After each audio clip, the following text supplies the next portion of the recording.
Okay, Mia, how are you today? Fine, and you? How you doing? Not too bad, not too bad. What's been going on down there in Malaga since we last spoke? Well, we have bad weather. That was Sunday and Monday with back again, some flooding. Today's a gorgeous day. It's 19 degrees, it's sunny, so it's really nice. Yeah. In terms of finally, the fishermen are going to go back to fish. Okay. Starting today. Yeah, they've been on strike, have they? Yeah, the people that were in the strike, the truckers, are going back to work too. Okay, all right, good. So we'll start to get some supplies back in the supermarket. Now, I have heard that the rain's been very intense down there in Malaga. Can you shed some light on that? Yeah, really bad. We have two calimas, with 2 weeks in between. Yeah. The second one was very intense. We have some flooding in the streets. My balcony were very muddy. And then we have another rain Sunday that was very intense too, with Monday in the morning. Nobody could go to the work Monday in the morning. Yeah. But yesterday started to look better. It was cloudy. And it was a little bit cold, but today we are 19, 20, it's sunny. Everybody's in the street. Yeah. Tourists are coming over here. Yeah. So good. Has there been any severe flooding? Has there been any problems with floods along the coastal area there? Yeah, they were really bad in Estepona. Okay. Really, really bad. And also a little bit to the east of Malaga. I don't know if you know the area of El Palo. Yeah. And also to the west, Estepona, and to the east was El Palo. A lot of flooding there, to the point that the chiringuitos that, there are the little restaurants that are in the beach. Yeah. Some of them are closing and some of them are closing like for sure. Yeah. There was one that it was very famous in Nepal called El Pescador, over 57, 58 years open, and they're going to close it down. And really? That's people that lose their job. Permanently closed? Permanently, between the rain that had been very bad in the last 3 weeks in Malaga, the problem with the truckers, problem with the fishermen that couldn't bring any fish. So I think the owner gave up and said, we're closing. Yeah, well, that's unusual. Probably he's looking for an excuse, maybe Mia, to get out. So he's had all of the excuses laid on the table, and he's just decided it's a good time to pack up and shut the business. A lot of those chiringuitos, as you mentioned, and for people that are not familiar with the Malaga area, the concept of a chiringuito is just basically a shack on the beach. Sometimes they're a bit more elaborate, they're actually, quite a well-decked out building. But I think traditionally they were just like a shack where they would fry fish or put up the fish on the stick, the espetos, and you'd be able to get a cold beer or a tinto de verano. And a lot of the positions of these places are quite precarious. No, they're sometimes in dry riverbeds or they're very close to the water's edge, and when they get a storm, they get destroyed. Yeah, the river here in Malaga, there's no river when you walk in the Avenue Alameda. There's only vegetation, no river. Yeah. Believe it or not, with this rain, it got up. Yeah. There's some chiringuitos that when it opened to the ocean that they got flooded too. So that's one that they talked that every time it flooded, it destroyed it, and then the owner comes and build it again. Yeah, and they use like tin roof and wood. You know what I'm talking about. Yeah, exactly. But they are quite good places. I actually enjoy eating there because it's an informal dining experience. The food is normally quite good, very fresh, as you said. You get that fresh Malaga fish, and it's a good dining experience. Well, so do I. I don't like going, well respected people like to go to Michelin stars restaurants. Yeah. I like to go where the locals go and where the worker people go. Yeah. That's the best restaurants for me because I can get in a conversation. The food is fresh. People are very nice. Yeah. Prices are really good. So that's your typical chiringuito, right? Yeah, that's correct. That's or taberna. Exactly. Now, the other problem you mentioned was the the fishermen had decided to keep their boats in the port, and the trucker strike as well. So you've seen some shortages down there, Mia, and anything? Yeah, we have shortage of. We don't have the milk problem like you do. That I hear you have problems with milk in Madrid. Yeah. We have problems with salt. We cannot find salt, and it's rationed. It's like one little tub of salt per family. Yeah. And most of the supermarkets, olive oil also. Believe it or not, olives that usually here in Andalusia, there's olives. But if they don't have salt, they cannot brine the olives. Yeah. Okay. So we have a shortage of that. Yeah. And with the fish, I'm going to be honest with you, you have to be very careful. Maybe not until today, but in the last 2 weeks, ordering seafood or fish, because you don't know what was fresh or what was coming from China. Oh, really? The Chinese substitute? That's correct. Okay, good. So we need to be careful with Chinese fish making its way into Spanish markets. There we go. So you've had to change the ways you cook, Mia? Pardon me? You've had to change your cooking habits? Yeah, unfortunately, have to get into the chicken and the beef and pork, because if you cannot, I was even asking, there's any shrimp, or we have frozen, not from China, from Portugal and Portuguese. And I'm like, no, I want something in Spanish. So I haven't cooked any seafood for the last 2 weeks. Yeah. Well, there we go. I suppose Portuguese seafood wouldn't be too bad, I suppose. But if you can get your hands on the local stuff, that would be better. I agree. That's it. Now, the shortage of salt, that's a surprising one, because that's also been in short supply here. I don't know what the reason is. Is it people going crazy buying up in bulk, or the just due to the transport strike? Because I've noticed flour and salt were some of the main things. Yeah, the salt is transport, and salt is used for a lot of things. It's used for the cod. It's used also back again to brining. So those big industries that are doing cod, and they're doing especially olives here, they have to shut down, because if they don't have salt, they cannot. And I went yesterday to buy salt, and the lady said you only can buy one. So they were reducing the amount of salt. Another thing that reducing is white sugar. Sugar as well. You can buy brown sugar, but the white sugar is also rationed. Okay, all right, good. So we're getting into rationing here.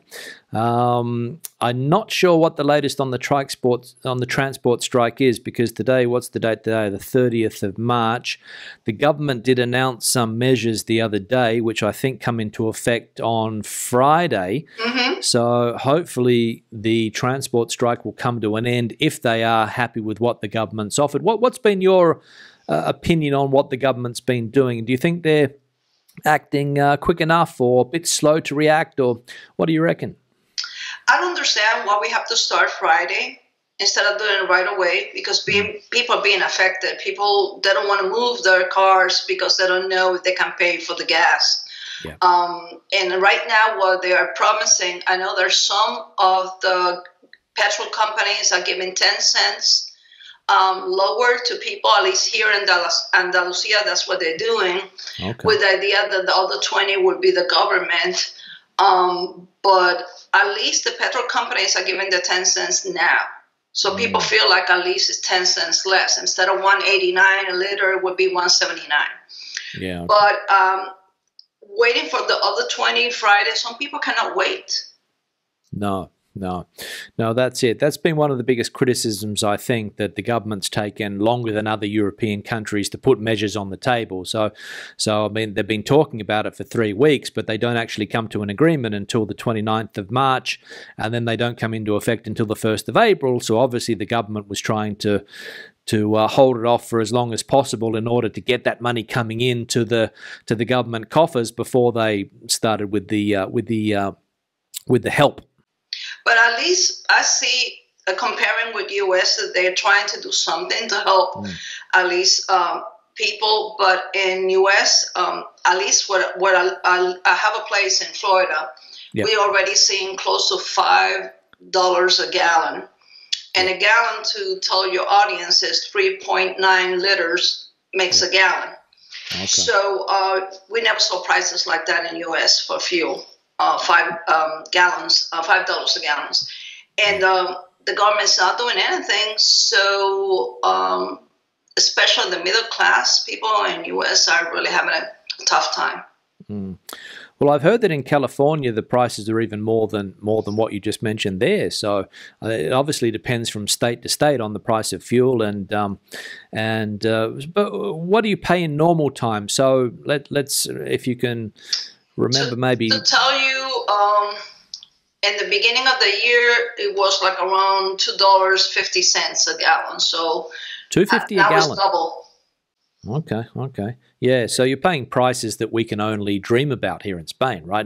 In normal times. And I'm going to be back again. I'm going to do this disclaimer because I know a lot of people are going to say, well, you guys are being a little bit spoiled in the U.S. with the gas because you're always paying lower.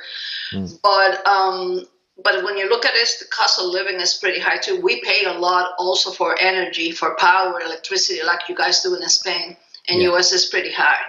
Yeah. So even though we're paying less for fuel, but we're still paying high electricity. So that lower price of fuel is not helping us a lot. Yeah. One of the big criticisms, I don't want to get too political here, Mia, but one of the big criticisms that I've read is that this discount that the government's going to give on the 1st of April for discounting fuel, 20 cents, 15 cents the government, I think it's 5 or maybe more from the fuel stations. It's a middle class, it's going to help the middle class more than because, the people that own cars, right? So the middle and upper classes, people that own cars. The lower classes are not going to really take much of an effect because they use public transport or whatever, however people in that don't have cars get around. Is that the same in the States, or is cars more accessible to all classes in the United States, do you think? And well, in the United States, we don't have the great public transportation that they have in Europe. The train system is really bad. Metros only in big cities, and so the people depends only on buses. So most people, one way or another, they have to have a car. They don't have to have a good car, but so you have people not only middle class, you have people that are lower middle that they do have cars. But what we're seeing is people are trying not to use the car right now because it's so expensive, the gas, that you see people that really are trying not to. They don't want to leave their houses because they're feeling that if we have to spend so much in gas, that's less money that I have to buy groceries for the kids. Yeah. Well, I think that's also happening here as well when it comes to people that are on the lower incomes and if they have a choice between putting petrol in the car or food on the table, obviously it's a clear choice to make, right? And I see it like as for the type of work that I do, that I see patients, I need to see them in person. And when you see patients that they decided not to see the doctor because they have to pay fuel to go to the doctor visit, they'd rather skip and not go than putting fuel in the car. That really hurt them because at the end, they're really sacrificing the health. So it's something that we are worried right now in U.S. about that, and we don't want to talk about politics, but I don't see the government right now in U.S. trying to help people with that. Yeah. Now, on that question, something's just sprung to mind. So you are a physician, as you said last week, and working down there in Florida. Have you had experience with the Spanish health system? In order to have the residency, or at least apply for the visa, is required to have an insurance, a private insurance. A private insurance, okay. You have to. And it has to be a private insurance in Spain that competes with the national insurance in Spain. Okay. So it has to be an insurance that you don't have to pay copay, has to be an insurance that cover everything. So, and it's not inexpensive. Like I think right now I have to pay for that insurance in order to, for these 2 years that I have the temporary residency, is like around close to 300 euros a month. 300 a month, and that's for you and your husband, that covers, and right? And my daughter. And your daughter as well. Okay, so 3 people covered by that. The reason it's so high because my husband is over 65 And being over 65, none of the private insurance want to insure him. Okay.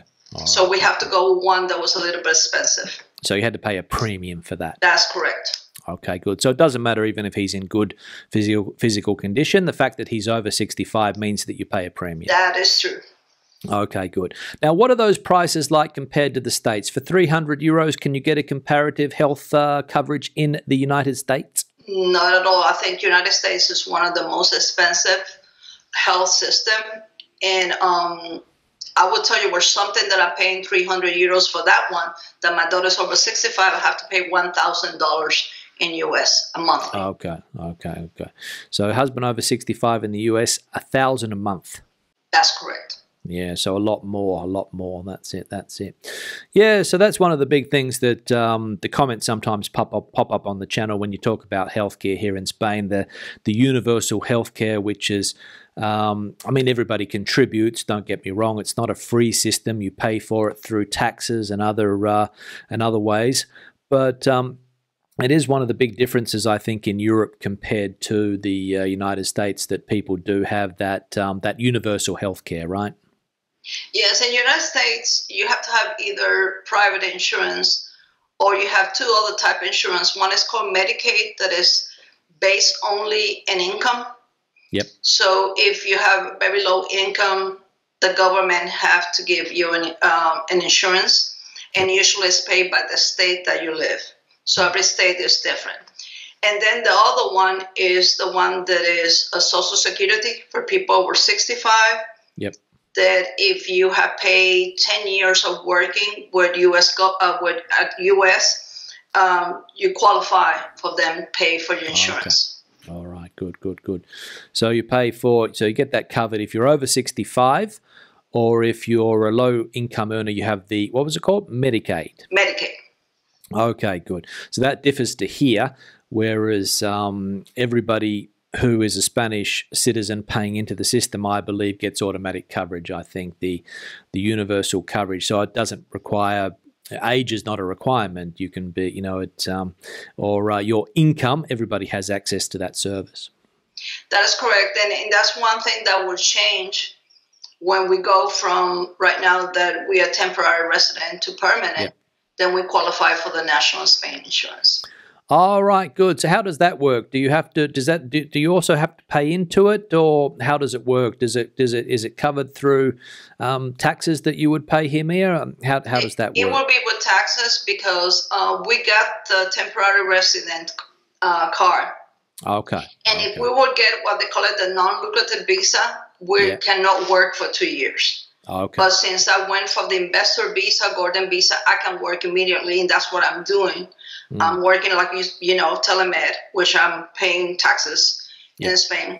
My husband have a software company, and he's working also from here. So we are what they call it autonomous. Oh, really? So, okay, yeah. So if you're self-employed, you're paying that quota every month. That's pretty high. But that gives you access to that system, right? That's correct. That's it. Access to the system, and also a pension if you pay for a certain amount of years into the system. That's it. Yeah, it's one of those things that I think even with the state system here, there is a way in some. I'm not sure if it exists in all autonomous communities, but there is a way that you can also pay a monthly quota and get access to the state system as well, rather than going into the private system. So for you, I don't know whether it's an option or not, but I know that in some places around the country, they do give the option to pay, I think it's 70 or 80 euros a month that you can pay into the state system to have access to the public health system. That's correct. That's one of the things that they told us.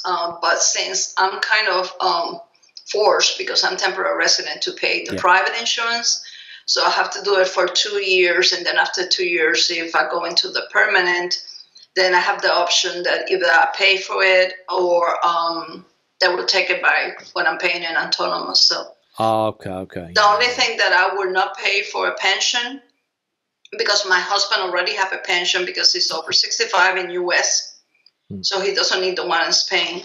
Yeah. And I have so many years. I have worked 29 years in U.S., so I already qualify for the one in U.S. when it ever comes that I'm 65.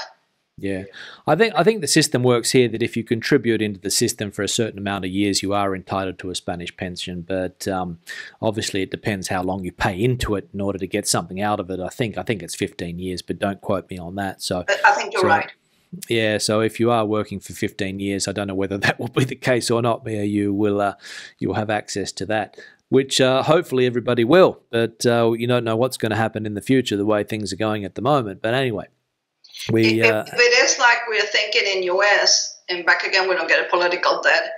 Yeah. My husband is having the benefits of now having the insurance in U.S. that's for 65. That is because all the years he worked. Yeah. But I don't think I would make it because right now there are rumors in U.S. that system is going to be bankrupt at one point. Yeah. So I don't know if I'm ever going to make it. Well, there's rumours here as well. I mean, let's be honest. I think every country in the world has a question mark over its state pension system. That's right. I don't know how many countries have moved on to the self-sufficient pension system. I know that Australia did it, a few decades ago. I think there's other countries around the world that moved on to this type of system. But the ones that depend on a purely state system, like we have here in Spain, there is the question mark over whether or not it's going to be a solvent system in the future, given the amount of people that are retired compared to the amount of people that are working. And that's what is happening that I read in Spain, that more people are getting older and the younger people are either moving or there are a lot of people that are not working. So I don't know how it's going to pay into that system. Yeah. Is that something that you've noticed in Malaga, that there is an aging population? Have you noticed a lot of over 65s, let's say? That is true. There's a lot of, I see two things in Malaga. A lot of people that are over 65 and a lot of expats that are over 65 too. So it's not like in the case of my husband and I, we're both autonomous. We're paying taxes to Spain, but those people are not. No. Well, they're obviously retired. I imagine local taxes would be paid, right? So you pay your EB, your housing tax, and you pay your rubbish tax and things like that. But when it comes to income tax, obviously that is not the case. But people would argue that they've paid income tax all their life, so they're able to retire wherever they feel fit to retire, I suppose. But it is a worry that, as you said, if you have an aging population, which is the case of Spain, I'm not sure what the average age is here in Spain, but I read it's something like 45 or 46, so it is creeping up. Here's 44, so it's 44. Close. Okay, yeah, that's it. Sorry, the US is 44? No, here in Malaga. Yeah, okay, yeah. I think that the average in Spain is 44 or 45. I think that's the average age. So it is quite high. And if you consider that countries to the south of Spain, the average age is around 22, then you can see the demographic challenge that countries have, right? Yes, and then on top of that, if you have a lot of people from other countries that come and retire, and they're already coming with their pension from whatever country they are, UK or Ireland or any other place. So that is back again, they're going to pay for the taxes of their property and things like that, but not in terms of their retirement system. But I think the pensions are paid in the country of origin, no? So they come out here. I mean, I don't think they take a Spanish pension. I think that's what happened. Is that if you're in Ireland and you retire to Spain, you would get your Irish pension paid into your bank account each month. But when it comes to, as I said, those local taxes, you can't really avoid those, I suppose, if you do become a resident here in Spain. Unless you go over the bracket. Because even if you retire and you receive a pension, but if the amount of money that you make, it goes over the bracket in Spain, then you have to pay some money of that pension. Oh, right, because you're living here as a permanent resident. And that is correct. And you've got that 183-day rule or whatever it is. Mm-hmm. Okay, all right, good. All right, good. Mia, anything else? No, besides the situation with the trucker. The other things I'm talking a lot about here, I don't know if you know about Doña Ana, about that national park. Oh, Doña Ana National Park. Yeah. Yeah, it's been a polemic here in the news every day because it's part of Cádiz, Huelva, and Seville. and they're draining water from that because of the drought. Yep. And a lot of people that are with the ecosystem, they worry about it. Yeah, well, the National Park Doñana, I think it's in the spotlight for a couple of reasons. I think there was not only because of draining the water for farming reasons, but also I think they wanted to extend farming activity in that area, and that was one of the controversial things that the Junta de Andalucía had on the table. And I actually read that there were some supermarkets actually signed a petition to stop them from doing that for some reason, because obviously they don't want to be seen as contributing to the environmental problems in Spain. That is correct. There's some supermarket, and then there's some interest of people that are not in Spain to be farming there. So it's a polemic when you have companies outside of Spain looking into it. Well, that's right, and I think one of the big things that is farmed in that area is strawberries. Mm-hmm. We know we get these fantastic big fat red strawberries every February and March here in Spain, and obviously they're coming from that area that you're talking about there, the Huelva area, right? The Huelva area. And you were asking about what is shorted. We have a shortage also of potatoes and onions. Really? Okay. Yeah, that must be. What's that due to the drought or to strikes? What do you think? We don't know, but when you go in the limit to buy one onion. Well, obviously people are snapping them up for the tortilla de patatas, Mia. You know what I think? I think it's the same situation. U.S. have the same situation that you go to supermarket and you find nothing practically, but it's a lot of people getting crazy and buying in bulks and storage at home. I don't know why. Yeah, somebody accused me of being greedy yesterday because I bought 3 liters of milk, and I was going to write back and tell him that I've seen people buying 3 dozen liters of milk over the last 2 weeks or so. So I think we need to get our priorities right. That 3 liters of milk is not going to add to the shortage, but people out there that are buying kilos and kilos of potatoes, which people do, kilos and kilos of salt probably before, which has led to the crisis, and liters and liters of milk. Now, on the subject of milk, this has been a controversial debate. The UHT variety that was very common here in Spain in the Tetra pack against fresh milk. What do you prefer? Do you try to get your hands on fresh milk? You don't find. To be honest with you, it's very rare that you find UHT in US. Everything is fresh. Yeah. And then you make a decision if you want whole milk, 1%, 2%, and then you have the almond and you have the soy. So there's a lot of varieties to decide milk. And then the UHT, they have it in one little corner section in the supermarket that very few people buy it. Here's the opposite. Just in case there's a hurricane and people need to stock up, right? That's correct. Here's the opposite. Very few times you can find fresh milk, and the 1 or 2% rarely exists because people grab it, and mostly it's UHT. Right now, what I have here at home is UHT, and my daughter, unfortunately, she have to drink it because we don't have fresh. So you can notice the difference. Mm-hmm. Yeah. The only difference, I'm going to be honest with you, is that the fresh milk in Spain and the UHT have less water, have better taste than the milk in US. All right. Good. Milk in US, they mix it more with water, so it's more, less healthy, I would say, than the one that you have here. It's more watered down. Okay, great. Watered down, and then a little bit of antibiotics and a little bit of hormones. Okay, as well. All right. Okay, good. So not healthy there. No. Okay, Mia, we'll start to wrap it up. We've been going now for 25 minutes or so, or even longer. So we'll wrap it up. But it's been good speaking to you again, and we'll be in contact and get your input on what's happening down on the Costa del Sol. Perfect. And when we see you back, I will be back from US. I'm leaving Saturday. I will be like 1 week and a half, so I can tell you what is going on over there. Well, that's good. We'll get the input from what's happening in the States, and we'll compare it again with what's going on here in Spain.